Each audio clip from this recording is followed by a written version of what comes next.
Praise the Lord, hallelujah, सलाम, जय मसीह की, God bless you, जय ख्रिस्त. अहो सर्व काही तुमचं आणि आमचं आहे. Praise the Lord.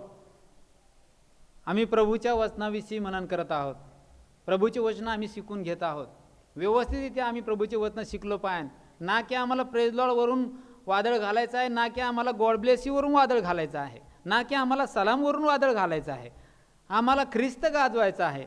तुम्हाला आम्हाला एकच ख्रिस्त आहे. आणि जुन्या गीतामध्ये आम्ही पाहतो की एक येशू तुम्हाला आम्हाला भेद आहे, तर सांगा कशाला. अनेक लोक भेद करत आहेत, अनेक लोक चुकीच्या पद्धतीने ख्रिस्त गाजवत आहेत. भलतीच मूल्य कवटाळून बसलेले आहेत. जे शिकवायला नाही पाहिजे ते शिकवत आहेत.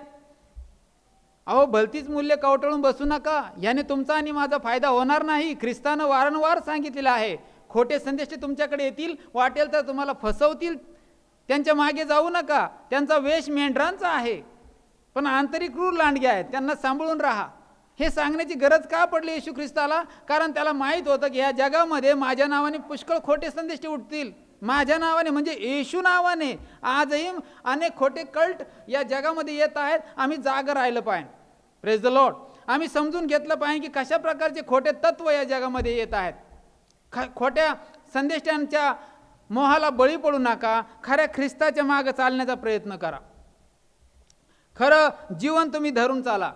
कारण योहान कृष्णवर्तमान 17वा अध्याय 3 वचन आम्हाला सांगतं, सार्वकालिक जीवन हेच आहे की तू जो एकच खरा देव त्या तुला व ज्याला तू पाठवले त्या येशू ख्रिस्ताला त्यांनी ओळखावे.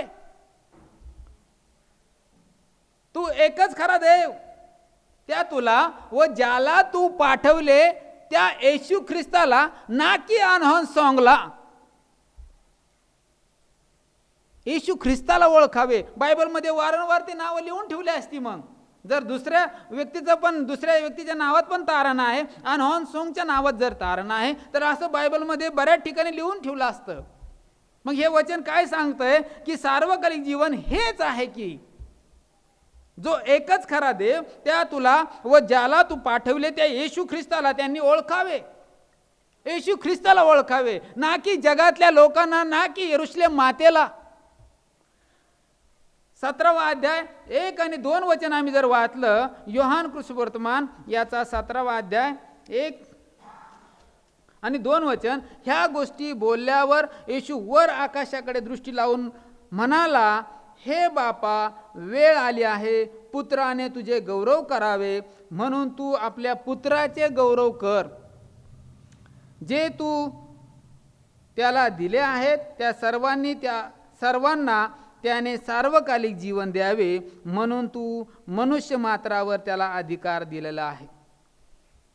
सार्वकालिक जीवन फक्त आणि फक्त मी तुम्हाला सांगतो प्रभू येशू ख्रिस्तामुळे मिळू शकतं. वचन तसं सांगतंय, मी सांगण्याच्या ऐवजी. बायबलमध्ये असे अजून अनेक वचनं आहेत की ते सांगतात की येशू ख्रिस्तावर विश्वास ठेवल्यानं तुम्हाला आणि मला सार्वकालिक जीवन मिळतं. प्रियानो, योहान कृष्णवर्तमान याचा 6वा अध्याय आणि 54 वचन आम्हाला सांगतं,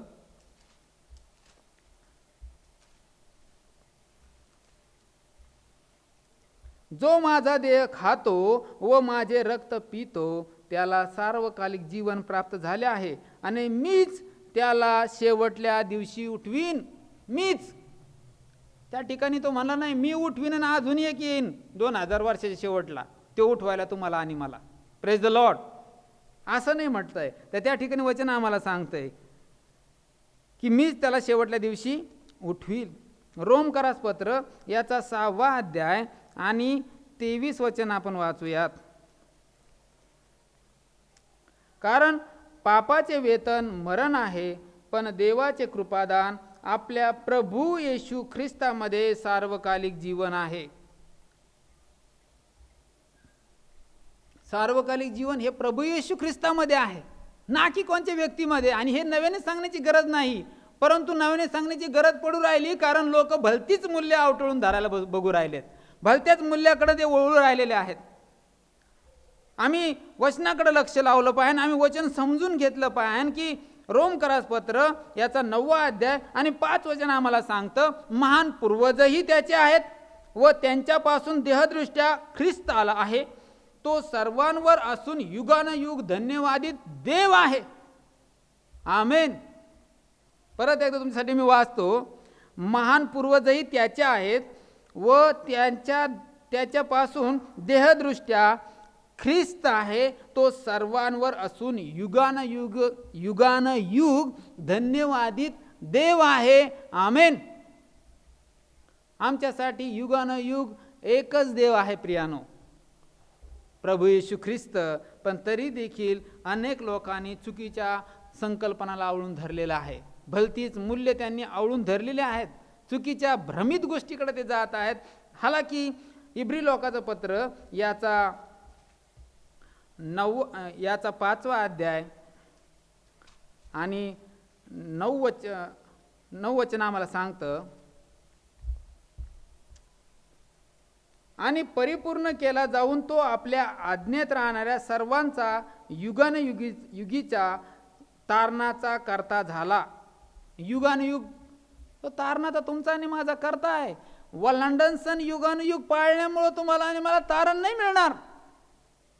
एखाद्या विधीद्वारा आमचं तारण होईल म्हणजे काय? येशूचं रक्त व्यर्थ गेलं, येशूचं मरण व्यर्थ गेलं. हे वचन जे लिहून ठेवलेले आहे की युगानुयुग तुमचा तारणाचा करता एकच आहे, तो म्हणजे येशू ख्रिस्त आहे. आम्ही या वचनाकडे लक्ष लावलं पाहिजे.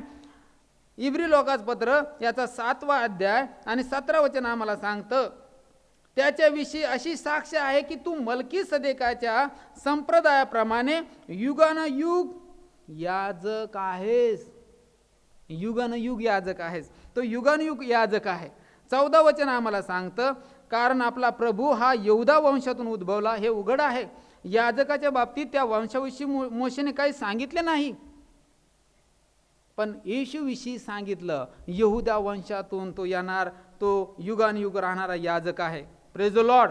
कायम राहणारा याजक आहे. 24 वचन सांगतं, इब्री लोकाचं पत्र याचा 7वा अध्याय 24 वचन, पण हा युगानुयुग राहणारा असल्यामुळं ह्याचे याजक पण आढळ आहे.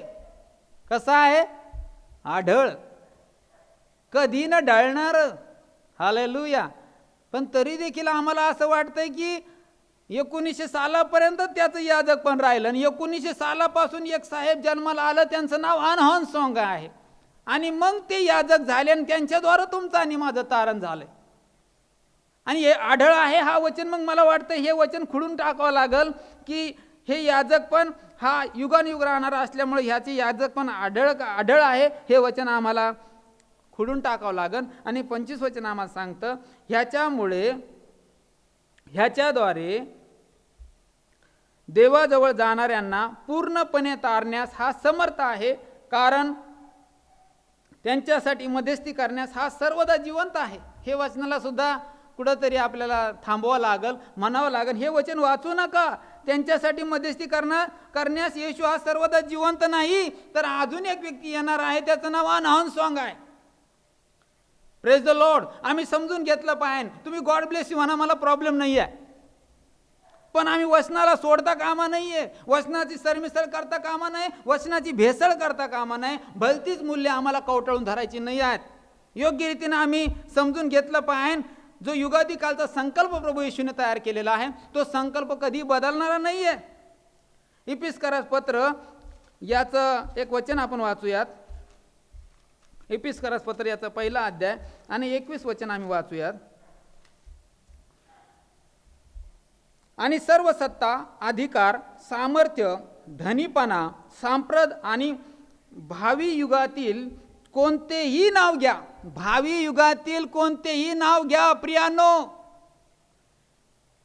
यरूशलेम माता घ्या, नाही तर अनहॉन सॉंग घ्या, अनेक काही कल्ट असतील ते नाव घ्या. पण बायबल आम्हाला सांगतं की ह्या नावापेक्षा बायबल आम्हाला सांगतं त्या सर्व नावाहून त्याला उंच करून स्वर्गात आपल्या उजवीकडे बसवलेले आहे. उजवीकडे बसणारा एकच आहे, तो म्हणजे आमचा प्रभू येशू ख्रिस्त. हालेलुया. आणि डावीकडे दुसरं कोण नाही बसलेलं बरं. आतापर्यंत माझ्या अभ्यासात आलेला आहे की परमेश्वर आपल्या राजस्थानावर बसलेला आहे, उजवीकडं प्रभू येशू ख्रिस्त बसलेला आहे किंवा उभा राहिलेला आहे, असे वचन आम्हाला पाहायला मिळाले. पण परमेश्वराच्या डाव्या बाजूला अजून कोणती स्त्री माता वगैरे बसलेली नाही, असं कधी मला एकही वचन बायबलमध्ये सापडलेलं नाहीये. इतक्या अध्यायापर्यंत मी पवित्र शास्त्र लिहून काढलं, परंतु मला कधी दिसलं नाही की वरती एक सिंहासनावर आणखीन एक माता आहे. आम्ही जाग होणं फार गरजेचं आहे. भलतीच मूल्य आम्ही कवटाळता कामा नाही आहे. भावी युगात कोणतेही नाव घ्या, आजचं तुम्ही नाव घेऊन ज्याच्या नावात तारण म्हणतायत ना, पवित्र आत्म्याच्या नावाने तो आलाय असं म्हणतात ना तुम्ही, पवित्र आत्म्याच्या नावाने अनहॉन्सोंग आलेले आहेत, हे जे तुम्ही म्हणतात ना, तर हे वचन असं सांगतं की भावी युगातील कोणतंही नाव घ्या, त्या सर्वाहून प्रभू येशूला उंच करण्यात आलेलं आहे. आमेन. भलतीच मूल्य कवटाळून धरू नका. आम्ही व्यवस्थित अभ्यास केला पाहिजे, आम्ही व्यवस्थित समजून घेतलं पाहिजे की कशा प्रकारे खोटे पंथ उदयास येत आहेत आणि तुमचं आणि माझं तारण विस्कटून टाकत आहेत. Hallelujah, praise the Lord. अनहॉन्सोंग हा व्यक्तीनं एक पंथ स्थापन केलाय. जपानमधील कोरिया या भागामध्ये 13 जानेवारी 1918 म्हणजे जवळजवळ 100 वर्षापूर्वी हा व्यक्ती त्या ठिकाणी जन्माला आलेला आहे आणि बौद्ध कुटुंबात जन्माला आलेला आहे. मी एका व्यक्तीसंग चर्चा करताना बोललो की कसं असं होईल ना की अगोदर बौद्ध कुटुंबात जन्माला येणार, मग मोठा झाल्यानंतर त्याच्याकडे वेगळाच कन्सेप्ट असणार. नाही, ते जन्मात यायचं काय प्रॉब्लेम आहे? काय प्रॉब्लेम आहे? जन्मात कुठेही येऊ शकतो ना. असं नाही होऊ शकत. ज्या मकसदने प्रभू येशू ख्रिस्त या जगात जन्माला आला होता ना, त्याने मकसद पूर्ण केलं. 30 वर्षानंतर 40 वर्षानंतर त्याचं मकसद बदललं नाही. 12 वर्षापासून तेच मकसद आणि पहिल्या दिवसापासून तेच मकसद आहे. प्रभू येशू ख्रिस्ताचं मानवाचं तारण. आणि तारणाची योजना एकदाच असते. दर 2000 वर्षाला तारणाची योजना बदलत नसते.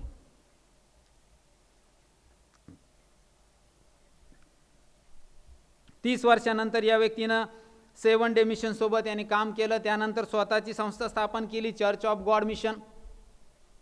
आज त्याला शिवन चर्च तुम्ही आणि मी म्हणतो. आणि त्यांच्या दुसऱ्या पत्नीला आम्ही यरुशलेम माता म्हणतो. पहिल्या पत्नीचं काय झालं आम्हाला ठाऊक नाही आहे, आणि आम्ही त्यांना यरुशलेम माता म्हणतो. हालाकी आज अनहॉन्सोंग हे मरण पावलेले आहे. आज त्यांची जागा यरुशलेम माताच्या नावानं त्यांची पत्नी चालवत आहे. त्यांच्या पत्नीचं नाव आहे जहांगीर झा. आणि ही सर्व लोकांना आशीर्वाद देत आहे. आणि त्यांचं म्हणणं आहे की ती आमच्यासाठी मध्यस्थी करते. पण बायबल आम्हाला सांगते की मध्यस्थी करणारा एकच आहे. हालेलुया. खोट्या संदेष्टांची ही संस्था आहे, हे जाणून घ्यायला फार अवघड जाणार नाही. व्यवस्थित जर तुम्ही पवित्र शास्त्राचा अभ्यास कराल, साध्या बेसिक गोष्टी जरी समजून घ्याल, तरी तुमच्या लक्षात येईल की अशा प्रकारचं कुठंच काही बायबलमध्ये लिहिलेलं नाही आहे. कारण प्रगटीकरणाचं एक वचन आपण वाचूयात. प्रगटीकरण याचा 22वा अध्याय 18 वचन. ह्या पुस्तकातील संदेश वचने ऐकणारा प्रत्येकाला मी निश्चयपूर्वक सांगतो की जो कोणी यात भर घालील त्याच्यावर ह्या पुस्तकात लिहिलेल्या पीडा देव आणील. आणि जो कोणी या संदेशाच्या पुस्तकातील वचनातून काही काढून टाकील त्याचा वाटा ह्या पुस्तकात वर्णिलेल्या जीवनाच्या झाडातून पवित्र नगरीतून देव काढून टाकील. याचा अर्थ काय आहे? तर यात भर घालू नका किंवा यातून काही काढून टाकू नका. आणखीन एखादं नाव घालायची गरज नाही आहे. आणखीन एखादं नाव तुम्हाला आणि मला सुचवण्याची गरज नाही आहे. एकच नाव तारण्यासाठी भक्कम आहे, आम्ही पाहिलं. परंतु अनेक लोकांनी भलतीच मूल्ये कावटळून धरलेली आहेत. Praise the Lord. तुम्हाला मी एक पवित्र शास्त्राची घटना सांगतो. तरुण दाविदानं त्या धिप्पाड गल्ल्याथाचा वध का केला माहीत आहे का? कारण तो इस्रायलाच्या देवाला शिव्याशाप देत होता. दाविदाला ते आवडलं नाही. दाविदाला भयंकर तिडीक आली आणि त्यांनी एका गोट्यामध्ये त्या गल्ल्याथाला ठार केलं. कारण का? त्याने इस्रायलच्या परमेश्वराला शिव्याशाप दिले होते. आजही येशूच्या नावाने कोणी यावं आणि म्हणावं माझ्या नावात तारण आहे, हे कसं वाटतंय? आणि हेच ऐकूनही तुम्ही आणि मी शांत बसतो, याचं दुःख वाटतंय. तर आम्ही व्यवस्थित अभ्यास केला पाहिजे. मी म्हणत नाही आम्हाला कुठल्या प्रकारचं विवादित गोष्टी करायच्या आहेत, तर आम्हाला व्यवस्थित शिकून घ्यायचा आहे. पवित्र शास्त्र आम्हाला काय सांगतं? पवित्र शास्त्र आम्हाला त्रैक्याविषयी सांगतं, या विश्वासाला दुजारा देतं. आम्ही विश्वासामध्ये मजबूत राहिलो पाहिजे, या त्रैक्यामध्ये आम्ही समजून घेतलं पाहिजे आणि त्याप्रमाणे चाललो पाहिजे. आणि मग आम्ही पाहतो की हे लोक आमच्या घरामध्ये घुसत आहेत हळूच, आणि ते म्हणतात की ब्रदर सिस्टर तुम्ही रविवारी चर्चला जाता? मग आम्ही म्हणतो हो, आम्ही रविवारी चर्चला जातो. मग हे लोक तुम्हाला म्हणतात बायबलमध्ये सांगा बरं, पहिल्या दिवशी आशीर्वाद दिला का 7व्या दिवशी आशीर्वाद दिला? मग तुम्ही म्हणतात 7व्या दिवशी. मग 7वा दिवस कोणता येतो? शनिवार येतो ना. मग तुम्ही 7व्या दिवशी आशीर्वाद दिवशी जात नाहीत आणि दुसऱ्या दिवशी चर्चला जातात. मग देवाच्या आज्ञा तुम्ही उल्लंघता का नाही? देवाच्या आज्ञा तुम्ही तोडता का नाही? अशा प्रकारचं शिक्षण तुम्हाला ते देतात आणि पहिल्याच दिवशी तुमच्यावर ते प्रहार करतात. तुम्ही म्हणतात हा राव, आम्ही आमच्या पालकांनी कधी आम्हाला सांगितलंच नाही शनिवार शब्बात आहे. Praise the Lord. अहो शनिवारच शब्बात आहे, आम्ही कधी म्हणलो नाही रविवार शब्बात आहे. रविवार हा प्रभुवार आहे. पण बायबल आम्हाला सांगतं जिथं दोघे किंवा तिघे माझ्या नाव जमले आहेत त्या ठिकाणी मी आहे. आम्ही तर रविवारी प्रार्थना करतो, सोमवारी प्रार्थना करतो आणि शनिवारपर्यंत प्रार्थनाच करीत असतो. आम्ही फक्त शनिवारीच येऊन बसत नाहीत. हालेलुया. हे लोक अशा प्रकारे आमच्याकडे येतात आणि मग भुरळ घालतात लोकांना. तर आम्ही जागे असलं पाहिजे, आम्ही वचनात मजबूत झालो पाहिजे, पवित्र शास्त्रात आम्ही व्यवस्थित समजून घेतलं पाहिजे. जसं दाविदाकडे 5 गोटे होते ना.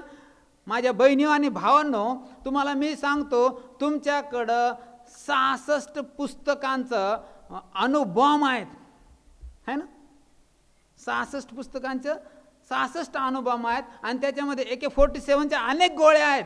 पण तुम्ही त्या घेत नाहीत, त्याचा यूज करत नाहीत, ते वापरत नाही आहेत, ते वाचत नाही आहेत. हजारो वचनं आम्हाला पवित्र शास्त्रामध्ये दिलेले आहे. मी ज्यावेळेस या पंथाचा अभ्यास करायला लागलो, मला अनेक प्रश्न पडले. आज जर कोणी यरुशलेम मातावाल्या माझा मेसेज ऐकत आहे तर त्यांना माझे प्रश्न आहेत, माझा काही प्रश्न आहे, त्या प्रश्नाचं उत्तर तुम्ही द्यावं. सेवकांनो, ब्रदरांनो, आता मला माहीत नाही तुमच्यामध्ये काय म्हणतात, गॉड ब्लेस यू म्हणतात आणि दुसरं काय म्हणत नाही ते मला माहीत आहे, परंतु ब्रदरला काय म्हणतात माहीत नाही आहे. पण तरी देखील तुम्हाला माझा प्रश्न आहे की अनेक वेळा पिता परमेश्वर या पृथ्वीवर आला तेव्हा त्यानं स्वतःच्या मातेचा किंवा स्वतःच्या पत्नीचा कधी उल्लेख केलेला दिसत नाहीये. कधी तो बोललेलाच नाहीये. मी आहे आणि आणखीन एक माता पण आहे वरती, माय मिसेस वरती, असं काही बोलताना कधी दिसला नाही परमेश्वर. परमेश्वर स्वतः आला आणि त्याने मोशेला म्हणला मी आहे तो आहे, I am that I am, है ना. तो म्हणला नाही मी आहे आणि ती पण आहे, असं कुठं म्हणलेलं नाहीये. प्रेज द लॉर्ड, है ना. परमेश्वर असे म्हणाला नाही. तो आम्हाला मोशेला जे आज्ञा दिल्या त्याच्यामध्ये त्यांनी पहिलीच आज्ञा दिली की माझ्या समोर तुला अन्य देव नसावेत. त्या ठिकाणी असं द्यायला पाहिजे होतं की आमच्या समोर तुला अन्य देव नसावेत, आम्ही दोघ आहेत ना, बस, बाकी कोणाचं नाव घ्यायचं नाही, असं बोलला असता. परंतु असं कुठं पाहायला नाही मिळालं की आमच्या खिरी तुला अन्य देव नसावेत. जुन्या करारापासून तर नव्या करारापर्यंत आम्हाला असं ट्विन्स किंवा असे वचनं पाहायला मिळत नाही आहेत की ज्या ठिकाणच वरती माता आहे असं घोषित होतं आहे. परमेश्वराने स्वतः कधीच मातेचा विषय घेतला नाही. का घेतला नाही मला काय कळत नाही बाबा. देवाने जगावर एवढी प्रीती केली, देवाने जगावर प्रीती केली, देवाने आणि मातेने असं नाही, देवानेच केली. देवालाच फार प्रीती आहे ना, मातेने काय प्रीती केलेली नाही दिसत, आहे ना. आम्ही पाहतो की दाविदाने स्तोत्र लिहिली, 150 स्तोत्र आहे ना, बरोबर ना. किती स्तोत्र लिहिली? 150. त्याच्यामध्ये अनेक वचनं आम्ही पाहतो. स्तोत्रसंहिता 10वा अध्याय 16 वचन. परमेश्वर युगानुयुग राजा आहे. राणीचं काय माहिती नाही. स्तोत्रसंहिता 29वा अध्याय 10 वचन. परमेश्वर राजासनावर बसलेला आहे. माता कुठं बसलेली? हालेलुया. आम्ही अनेक वचनं पाहतो परंतु त्या ठिकाणी कुठंच राणी आणि माताचा उल्लेख नाही आहे. जकर्याचं पुस्तक याचा 14वा अध्याय 9 वचन. परमेश्वर पृथ्वीवर राजा आहे. का बरं परमेश्वर पृथ्वीवर राजा आहे? पृथ्वीवर राणी नको का? आम्हाला ह्या गोष्टीचा प्रश्न पडतोय की का परमेश्वराने ह्या गोष्टी गुपित ठेवल्या. परमेश्वर राजा आहे, परमेश्वर देव आहे, परमेश्वर असा आहे, मातेचा काय उल्लेख आम्हाला पाहायला मिळत नाही. परमेश्वराचे स्वभाव देखील आम्हाला पाहायला मिळतात प्रियांनो. परमेश्वर मंदक्रोध आहे, दयेचा सागर आहे, कृपेने भरलेला आहे, दयाळू आहे, प्रेमळ आहे. तो त्याला क्रोध येतो, त्याचा हात तोडका पडला नाही. अशा अनेक गुण आम्हाला परमेश्वराच्या विषयी दाखवले गेलेले आहेत, पाहायला मिळालेले आहेत. पण मातेचा एक देखील गुण आम्हाला पवित्र शास्त्रात पाहायला मिळाला नाही. हा माझा प्रश्न पडतो मला, है ना. आणि ज्यावेळेस आम्ही पाहतो की अनेक वाण्या झाल्या, ज्यावेळेस येशू ख्रिस्ताचा बाप्तिस्मा झाला त्यावेळेस स्वर्गातून वाणी झाली, हा माझा पुत्र आहे, ह्याच्यावर मी संतुष्ट आहे. परमेश्वर संतुष्ट आहे, माता संतुष्ट आहे की नाही मला माहिती नाही. यशाचं पुस्तक याचा 61 अध्याय 1 वचन आम्हाला सांगतं, परमेश्वराचा आत्मा माझ्यावर आला. कुणाचा आत्मा? परमेश्वराचा आत्मा. आतापर्यंत ज्या ज्या लोकांसोबत परमेश्वराचा आत्मा बोलला, परमेश्वराचा आत्मा आला, त्या ठिकाणी फक्त असंच लिहिलंय, परमेश्वराचा आत्मा माझ्यावर आला. मातेच्या आत्म्याचा काही उल्लेख दिसत नाही आहे. आम्ही पाहतो की योबानं परमेश्वराला अनेक गोष्टीचे प्रश्न विचारले. वावटळीतून योबाला देवाने उत्तर दिलं. सर्व प्राणी कसे घडवले याचं अखिल वृत्तांत प्रभू परमेश्वराने त्याला वावटळीतून दिला. तुला माहीत आहेच का वरती हिमगारे कसे आहेत? तुला माहीत आहे का हवा कुठून येते, वारा कुठून येतो, कुठं जातो माहीत आहे का? तुला माहीत आहे का अरण्यात हरणीचा गर्भ कसा पडतो, तुला माहीत आहे का? आणि हे सगळं वर्णन करत असताना तो म्हणतो की दिवेदूत तुला माहीत आहेत का कसे बनवले गेले. पण मला या ठिकाणी एकही शब्दाने परमेश्वर योबाला सांगत नाही की आम्ही वरती माता आहे, वरती माझी पत्नी आहे. असं काही त्या ठिकाणी मला पाहायला मिळालं नाही. का परमेश्वराने सांगितलं नाही मला माहीत नाही. लूक वर्तमान याचा 12वा अध्याय आणि 6 वचन आम्हाला सांगतं, देव चिमण्यांना देखील विसरत नाही. देव चिमण्यांना देखील विसरत नाही. मग देव मातेला कसा विसरला मला ते समजत नाही, है ना. देव म्हणतो की I am almighty God, almighty God. देव सर्वसमर्थ परमेश्वर आहे. पण तो म्हणला नाही वी नॉट, असं काही म्हणला नाही तो, है ना. आणि त्या ठिकाणी आम्ही पाहतो की प्रभू येशू ख्रिस्ताच्या शिक्षणामध्ये कधीही असे आले नाही की माझी माता वर आहे आणि पुढं जाऊन अनहनसोंग माझ्या नावाने येणार आहे, असं कुठंही पवित्र शास्त्रामध्ये आम्हाला पाहायला मिळत नाही. ज्यांना दर्शन झाली, शल्मोनाला दर्शन झालं, त्यांनी पाहिलं परमेश्वर एकटाच होता. अब्रामाला दर्शन झालं, उत्पत्तीचं पुस्तक याचा 18वा अध्याय 1 वचन, त्याने 3 पुरुष पाहिले, त्या ठिकाणी एकही स्त्री त्या ठिकाणी पाहिलेली नाही आहे. हालेलुया. आम्ही जर म्हणतो वर माता आहे तर वर पर्याय पाहिजे नाही ना. दिवदूत एकटेच आहेत. जस आम्ही याचा विचार करू शकतो. यशाला दर्शन झाले, यशाचं पुस्तक याचा 6वा अध्याय, यशाचं पुस्तक याचा 6वा अध्याय आणि 1 वचनापासून जर पुढे वाचला आपण, उज्ज्या राजा मरण पावला त्या वर्षी प्रभूस उच्चस्थळी असलेल्या उच्च सिंहासनावर बसलेले मी पाहिले. त्याच्या जाग्याच्या सोंग्यांनी मंदिर व्यापून गेले होते. त्याच्या भोवताली सराफीम उभे होते. त्याच्या भोवताली कोण उभे होते? सराफीम म्हणजे दिव्यदूत उभे होते. त्या प्रत्येकाला 6 पंख होते. दोहोंनी तो तोंड झाकी, दोहोंनी तो आपले पाय झाकी आणि दोहोंनी तो उडे, है ना. तो त्याला किती पंख आहेत ते पण सांगतोय. दोहोंनी पाय झाकतोय, दोहोंनी तोंड झाकतोय, दोहोंनी उडतोय, हे पण वर्णन करतात. त्याच्या बाजूला कोण उभं आहे ते पण सांगतंय. तिथं काय म्हणत आहे ते आळीपणे उच्च स्वराने म्हणत, पवित्र पवित्र पवित्र सेनाधीश परमेश्वर, अखिल पृथ्वीची समृद्धी त्याचे वैभव हो. त्या ठिकाणी जे काही चाललेलं आहे यशा सर्व काही नमूद करतोय. पण यशाला एवढंच का दिसलं नाही की सिंहासनावर अजून कुणीतरी एक स्त्री आहे, हे का दिसलं नाही? ह्या गोष्टीचा मला प्रश्न पडतो.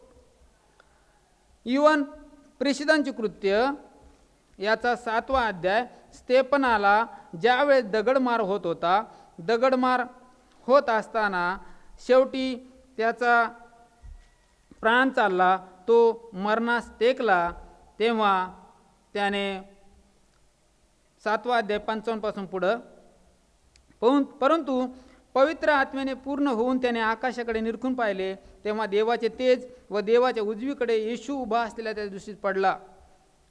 येशू देवाच्या उजवीकडे असलेला त्याने पाहिला. डावीकडे त्याला काही दिसलं नाही.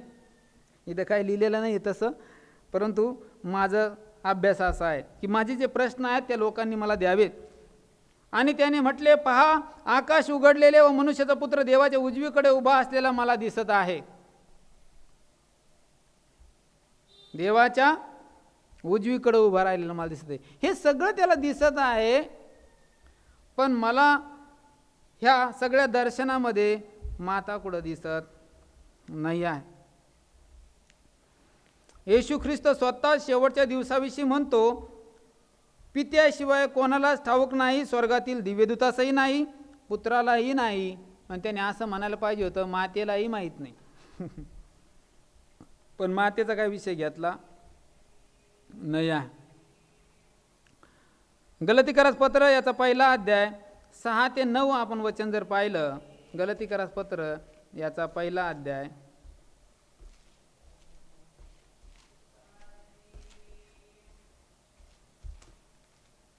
6 ते 9 या ठिकाणी आम्ही पाहतो 8 वचन, परंतु जी सुवार्ता आम्ही तुम्हाला सांगितली तिच्याहून निराळी सुवार्ता आम्ही सांगितली किंवा स्वर्गातून आले देवदूताने सांगितली तरी ती शापभ्रष्ट असो. म्हणजे याच्यानंतर जर कोणी खोटी सुवार्ता तुम्हाला सांगताय तर ती कशी असो, शापभ्रष्ट असो. म्हणून अन्य सुवार्तेवर तुम्ही आणि मी कशा प्रकारे विश्वास ठेवतो या गोष्टीचा मी विचार करत आहे. कारण पाप्यांना तारण्यासाठी एकच संदेश आहे, तो म्हणजे येशू ख्रिस्त तुमच्यासाठी आणि माझ्यासाठी तारणारा आहे. आम्हाला दुसऱ्या अन्य सुवार्थेची गरज नाही आहे. आम्ही अन्य सुवार्ता अजून घेण्याची गरज नाही. आपला एकच पिता आहे व एकच प्रभू येशू ख्रिस्त आहे. आम्हाला दुसऱ्या व्यक्तीच्या नावाची गरज नको आहे. Praise the Lord, hallelujah.